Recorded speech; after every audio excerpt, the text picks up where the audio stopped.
So, that's me. I'm dead. Me, Ferida, Iskender's sister. Everyone's unmet. That's me, huddled at the foot of the bed, looking like I'm about to climb off. Yes. You thought everyone died peacefully in their sleep, looking as if they were about to float down a river with their hair undone. Well, not me. I had a fight with death at the very end. Saw it coming, didn't mind, relaxed into its arms, and then remembered where I'd put the dolma scoop. You see, you need a long, smooth instrument to scoop a courgette out cleanly. Tomorrow, it's dolmas for lunch. And as I felt myself slip from life, before I had entered the tunnel of bright light, I remembered the scoop. It was up on the roof where I'd caught the kids using it as a telescope, trying to burn out their eyes by looking up at the sun. Stupid dungalachs. If I didn't get out of bed and bring the dolma scoop down to the kitchen, no one would be able to dig the pulp out of the vegetables. So, I sat up, almost touched my feet to the floor, but death had me by the ankles. A brief struggle and I gave up and lay in a heap. And that was that.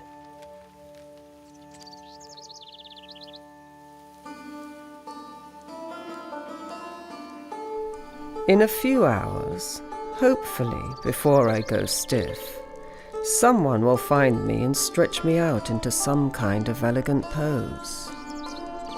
Imagine that.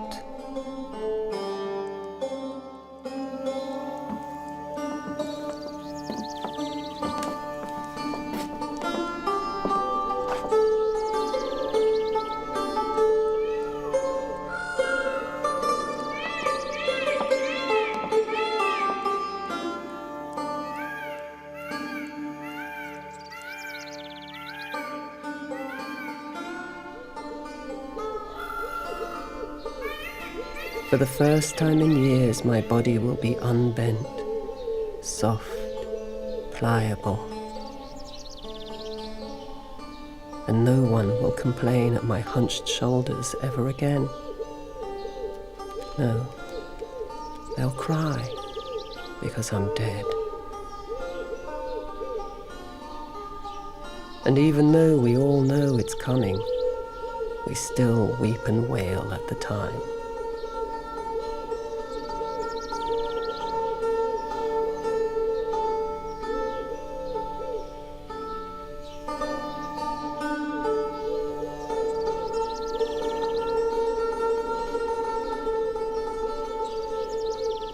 So, I'm dead.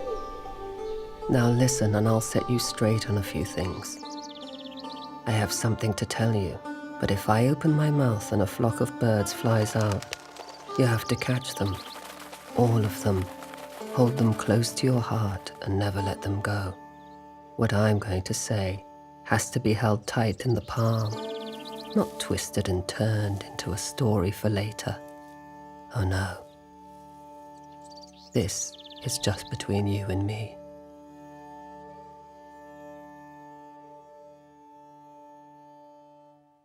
You see, people always spoke to the others and slid around me silently, because I scared them.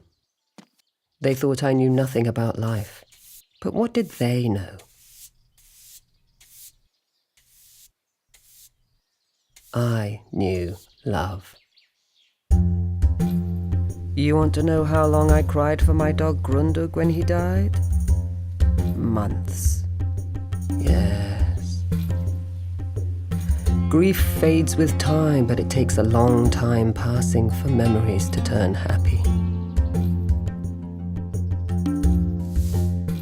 I remember my sister-in-law telling me, in her way, what had happened to Grundug and the slam it gave to my heart.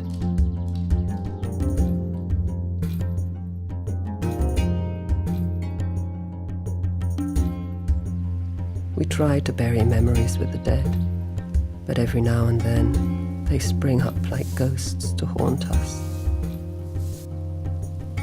Grundig had died in the winter, and I remember seeing a shadow in the courtyard and thinking it was him, and the pain hit me that he was gone. And I looked up at the sky and counted off the months, and it had been a whole winter and some of spring, and still I was crying for my dog. So, laugh at me, but let me tell you, loving animals is not stupid. No. Your animal loves you through everything, whether you are married or not, or ugly, or a bad seamstress, or the stay-at-home sister, the maid, the cook, the floor sweeper with the rickety legs, bad back and slipper in hand. Yes, our pets love us. And Grundig, let me tell you, he saw it all. He knew what I knew and sat patiently by my side while I lost my child.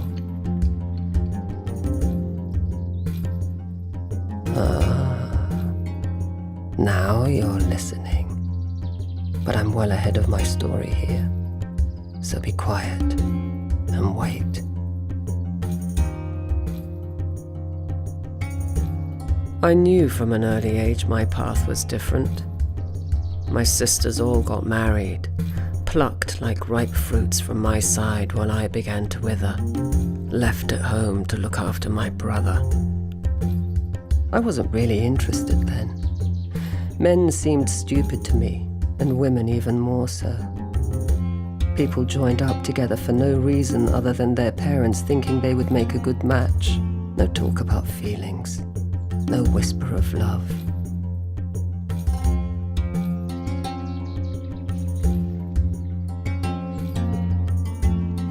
In my mind, love is what makes marriage and family.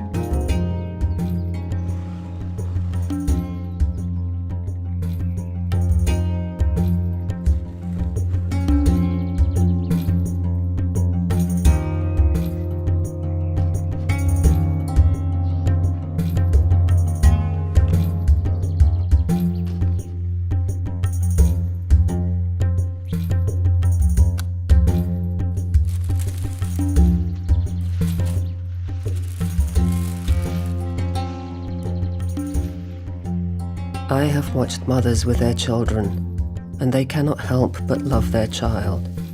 But ask them how they feel about their man, and they will tell you words like respect and gratitude and sadness because they are widowed. But they rarely say, I will lay down my life for him. No.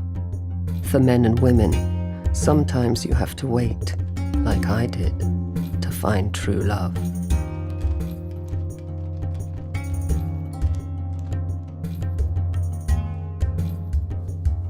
Patience is an egg that lays great things.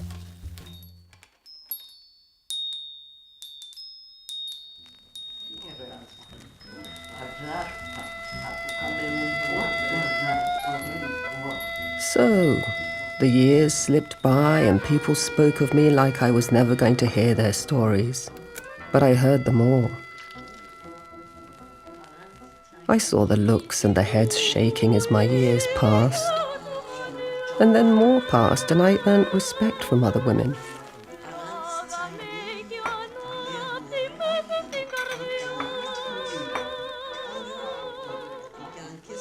And then, by then, where were we?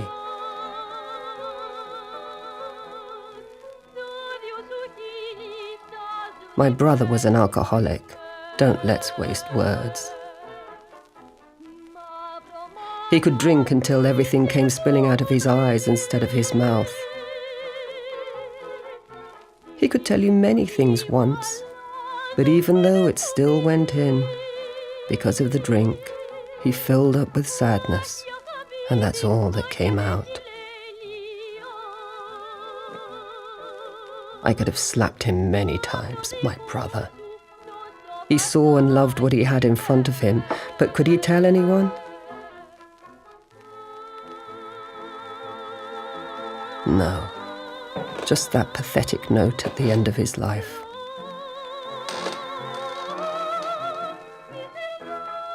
Well, it was too late.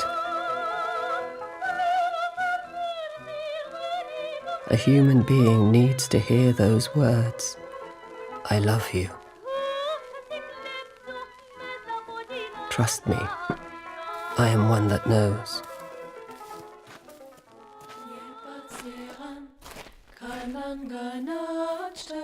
And more years passed, and it was war.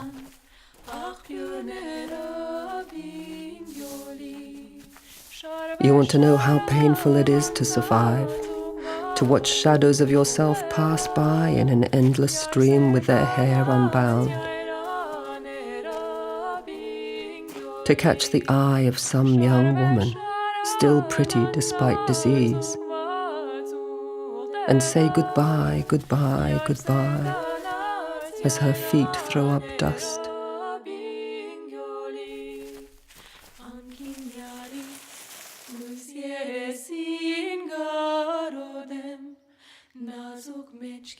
The shame of living as corpses gathered at my door and I had nothing to give them. Just water and a pat on the head before I limed my hands rid of them. I couldn't feed them all. Why delay death for them? Prolong it. I got to know the smell of death long before it caught up with the flesh, and I got sick of it. Sick of the stench of pain and injustice and begging and refusal and shutting off my heart.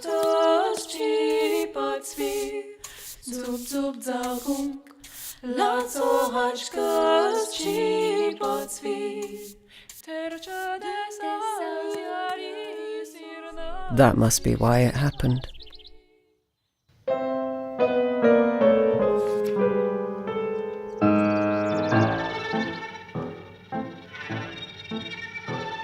He came to our house, and like everyone else, I said how lovely he was. Sweet, charming, polite, even to me. He noticed me in a small way. Asked after my health.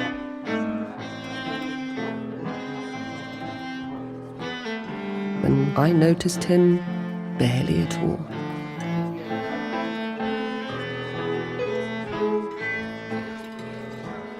And then, if I'm honest, I remember thinking one day that if I would or could or were not who I was, I might have liked him in that way.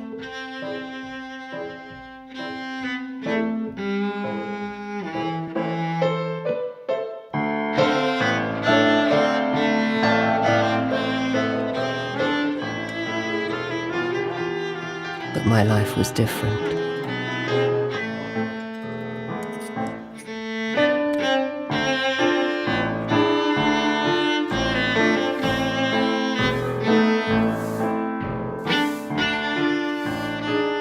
And so he came, and we loved him, all of us, like an auntie loves a boy.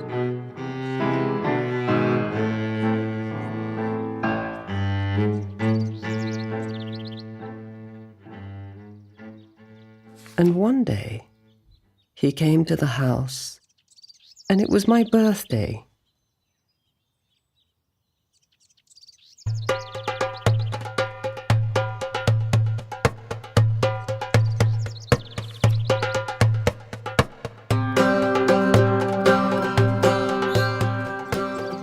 And he took me in his arms to tell me, bon anniversaire. And it was different. It hit me like a slab. And from nowhere, I fell into love.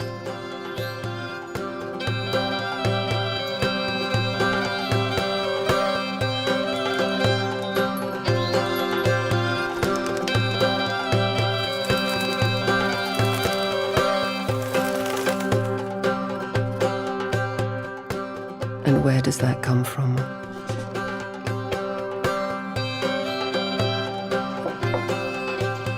One minute you are simply a friend, and then click.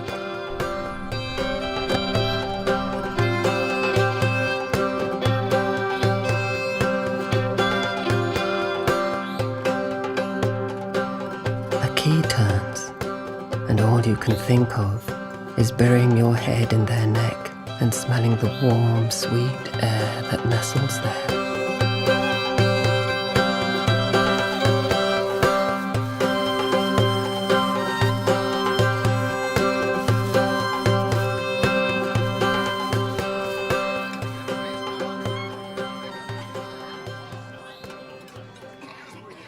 What is that? What does it?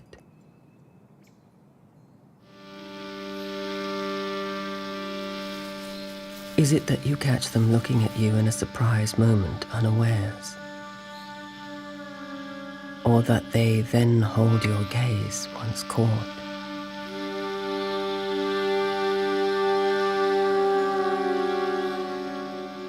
Is it that when they draw away from a friendly hug, you imagine your neck elongating so that your face can dive headlong into the pool of warmth at their collarbone?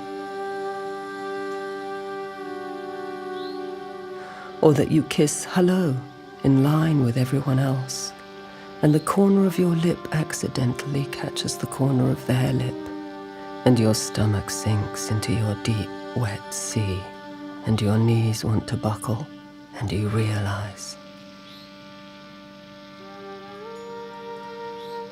Is it that they lean across you, and you catch their smell, and you want your hair to smell of them?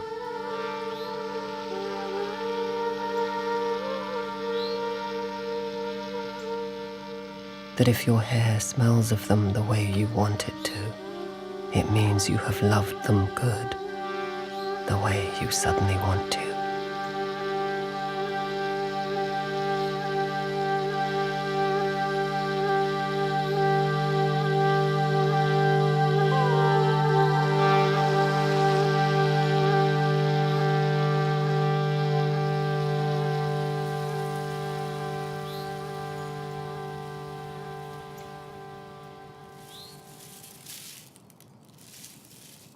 Once he was in my mind, I couldn't get him out.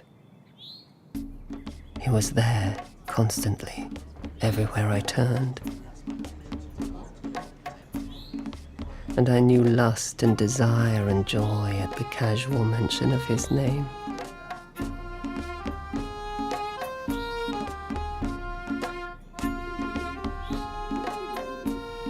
That soft brown skin, my lips hungry to suck. His arms around me. I dreamt his arms long before I felt them. He would stand near me, just feet away, and my body would arch towards his.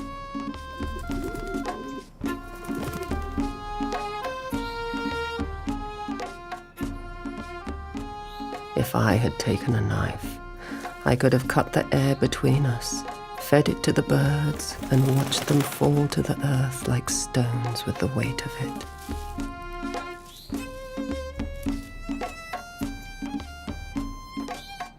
I dreamt of him touching me everywhere, under the moon, watched by the sun, by the light of the fire.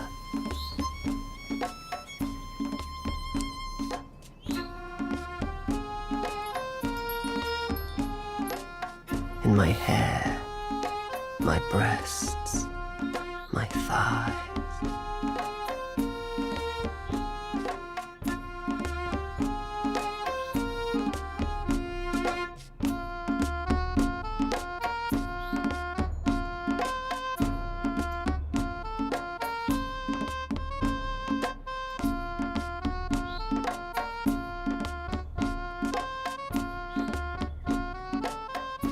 Thinking about him even now turns me to flame, and I'm dead. Just think about that.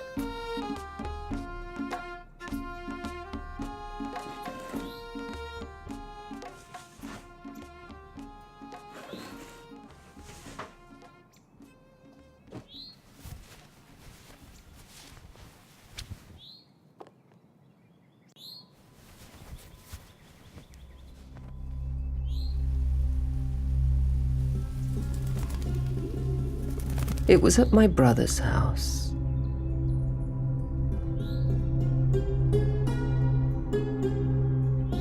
He came often, at times when everyone else would be asleep. That was most of the day in those times. We slept to avoid hunger and heat, and I slept in the kitchen because it was cool, and because I knew that sometimes he would come. And when I let him in, we never spoke of what was between us, but the way he held his head high and slid his eyes over to me. My knees would drop and my stomach would turn, and I would flood and have to leave the room, and the thud of my heart broke down walls.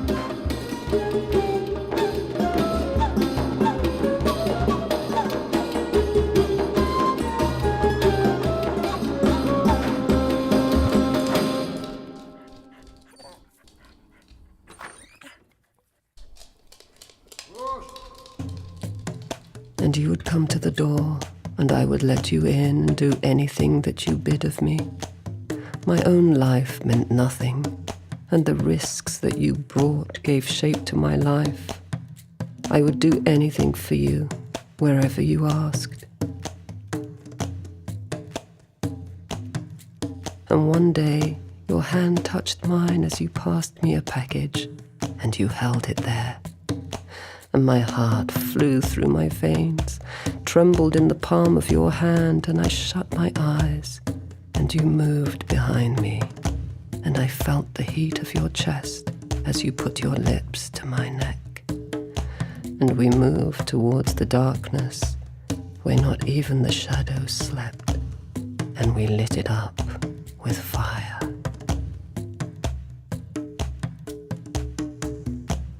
And you never knew that I carried you a child. A tiny little thing, just a few months in my womb. And Grundug sat with me the night that I lost her.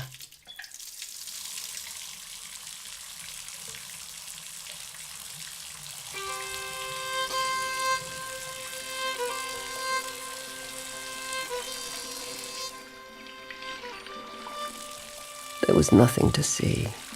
Just blood and blood and blood. And I sat in the bathroom and poured water over me in bucketfuls, and our child was washed away. Never mind. Never mind. I was past bearing children, that much I knew. I was not one of those women ripe into old age. I was barren from misuse, and only the thought of you could fill my breasts with heaviness. I had no place being a mother. With a child, everyone would question my morality and forget that I had conceived in love. And that is what matters.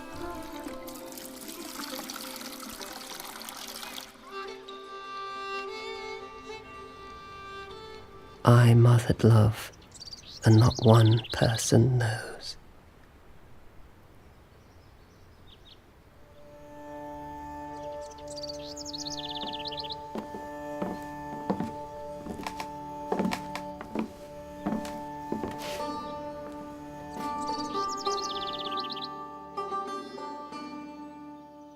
And one day he left. You want to know how? Vanished. That's war for you. Came to the house, broken and torn, his teeth missing, and told us bad news. I nearly dropped to the earth when I saw him. Held his tattered face in my hands carefully, as if it were the most precious thing in the world, and we sewed him together. I cradled his face, drank it in. I only took the cigarettes so I could pass them to him, to touch him again. And later, on the roof, my sister-in-law stood with one arm around my brother, the other on his shoulder, as he lay resting against her leg. And was I jealous? Yes, because she could be close to him, and I couldn't.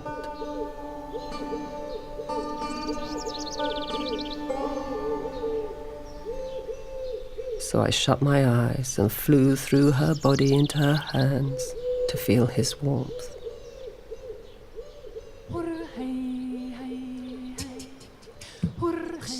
And eventually we were alone, he and I said very little as I undressed and bathed his sweet body. Let it seep away, I told him, and I meant it to myself, because I knew he would go, and I wanted it to be over already. I didn't want to visit that pain at all. And my face was burning when I left the bathroom. And that was the last time.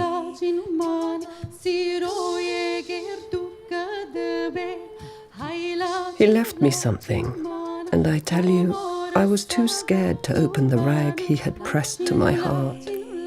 Too scared even to touch it. So I gave it to my sister-in-law. When she unwrapped it and I saw his gold teeth, I knew that was all I would ever own of him. That and the memory of his smile. So lift up my pillow as you strip the bed and find those nuggets of gold I have kept safe all these years. And say what you want. That I was mean. I hid my gold in my mattress. I knew nothing of life, and I died alone, without love. And I'll smile, because only I know.